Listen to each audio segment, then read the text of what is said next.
Ouais, beaucoup d'automobilistes, beaucoup de voyageurs également dans les gares. Un peu plus d'1 million y sont attendus ce week-end.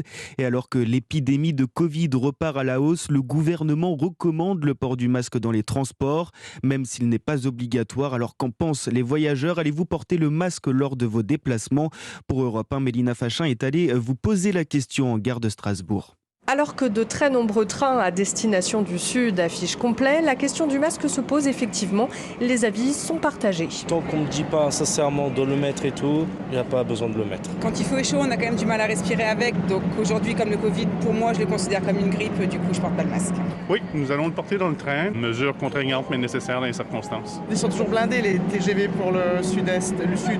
C'est d'autant plus indispensable. Enfin, moi, de toute façon, je suis une convaincue du masque. Mais il y a peu de gens qui le portent dans le train maintenant. Ouais.